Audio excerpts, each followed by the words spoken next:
Welcome back, y'all, to the Broken Brain. It's Monday, so of course we have our Monday mental health tip. And today is a little tip about self-care. As you have heard me say on here again and again and again, probably, I don't want to speak for you and how often you listen, but I often talk about the idea of self-care. Self-care can be really anything that we do or focus on that is for our own, whether it's betterment, our health, and just anything that takes care of us. It's oftentimes more than just something enjoyment based.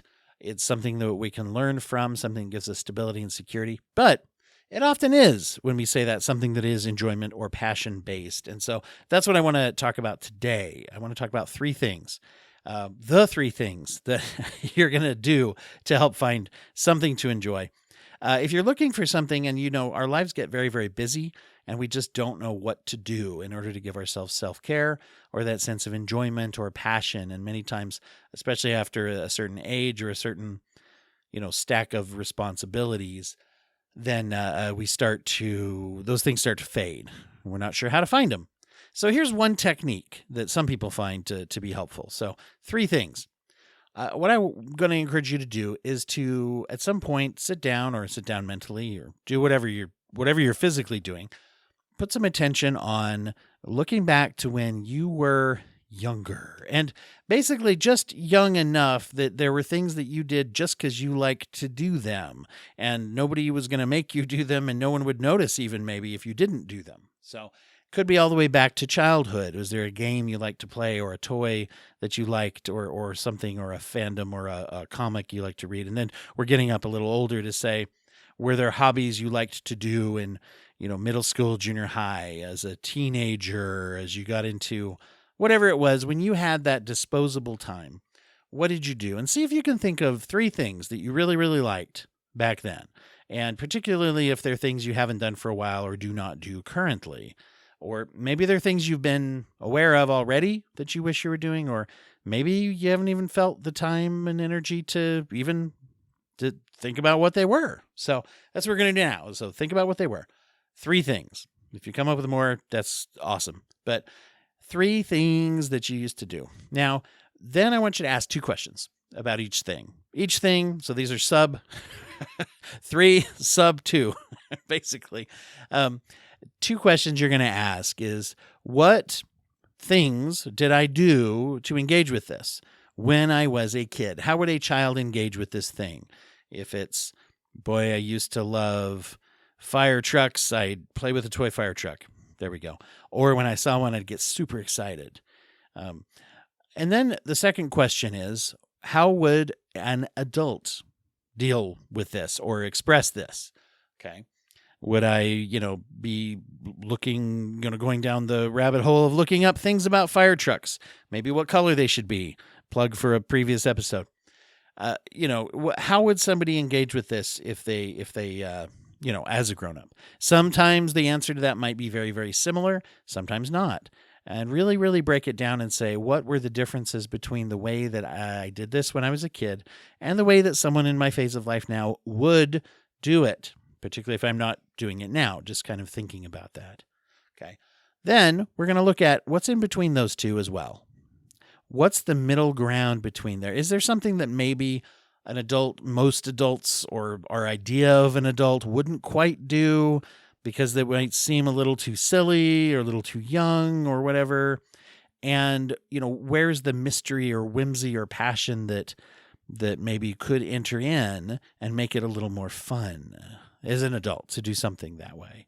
And if it's appropriate, you can act these out. These would give you something to do during a time where it's like, I need to do some self-care.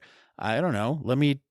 Pick up a fire truck and tool around with it on the table and go vroom, vroom. Maybe that feels silly, but maybe I just do that while I'm thinking about what I did as a kid. Okay.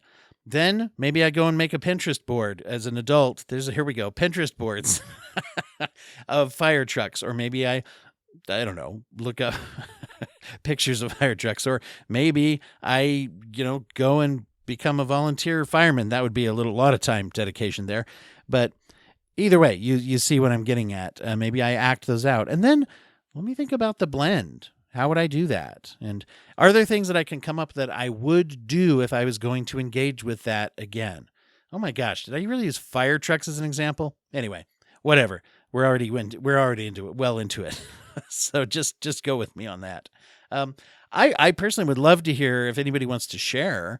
Feel free to go to dwighthurst.com/contact or send me an email at dwighthurst@gmail.com. I'd love to get some feedback of what people are doing for self-care, and if you have rediscovered any hobbies, habits, passions, etc., that you did when you were a kid. I remember I talked about this on the show sometimes. It was several years ago that I threw it was actually the group Paprika on Facebook, and then some of the things I did on the podcast, reconnected with comic books and some of the graphic novels and comic books that are being produced now, and found that there was a lot there for me. And so in that case, what I would do as a kid and what I would do now would be mostly the same, which is read the things. However, as an adult, I noticed that there's a different level of appreciation of the storytelling and mythology that is there, and also the means to find things that was not there because maybe I lacked resources as a child, and maybe I grew up in a time where we didn't have no internet. And we used to say we have no internet because we couldn't Google the grammar to say it correctly, right? That tracks. Part of that story is not really true. Specifically, we didn't really go around saying that we lacked the internet before it was invented. So just a little exercise to try to re-engage with the fun side of self-care. And you might find that if you're doing something fun, as we often talk about on here, things that are fun or engaging are things you are more likely to keep doing, and so therefore they are more likely to be helpful. Quick heads up for everybody. The highlighted charity for this month is Transcending Barriers Atlanta. In that area of Atlanta, they are doing hard work. It's a wonderful nonprofit helping Black transgender individuals with legal issues which they are disproportionately running into. And so you can go to transcendingbarriersatl.org to learn more about the wonderful work that they're doing. If you choose to become a Patreon member within this month, just like all months, 50% of your monthly donation will go towards the charity of highlight of this month forever, as long as you are a patron member who's, donating. So, although if you aren't, I guess 50% will still go, but that would be 50% of zero, which is not nearly as satisfying as 50% of whatever few dollars it costs to get access to the Patreon, which includes all of the bonus materials, videos of the conversations and interviews that we have, as well as a fan with an E, where we go over the and with an E and the trauma and psychology that goes into that show. The full-length episodes of Thursday History, talking about the history of culture and mental health and psychology. Some bonus filmmaker interviews that are only available there, as well as just some general bonus interviews or bonus episodes, I should say, as well, that you can get there. And so that's all available, including the back catalog, which has grown to be quite big now. So I think I did our 59th Thursday History recorded just the other day. And so one of those a month is available on the regular feed, and so that leaves approximately whatever leftover is of that, of the once a month. It's a weekly show, and you can find that as well at the Patreon. So thank you for listening and being you, because you are awesome.